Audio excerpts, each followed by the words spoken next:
In this video, I'll show you how to switch to build mode in Base44 quickly and easily. If you're trying to move from the chat or planning area into build mode, this is a simple process, and I'll walk you through it step by step. If this tutorial helps, please hit the like button and subscribe for more quick software guides just like this. Let's jump right in.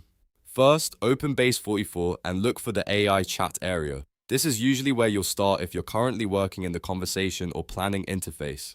Once you're in the AI chat area, look near the top or within the main interface for the drop-down labeled Plan. This drop-down controls the current mode you're working in, so it's the key step for switching views. Go ahead and click the drop-down labeled Plan. When the menu opens, you should see different available options. From that list, choose Build. As soon as you select Build, Base44 will switch you into build mode, where you can start working in the builder interface instead of the planning view. That's really all there is to it.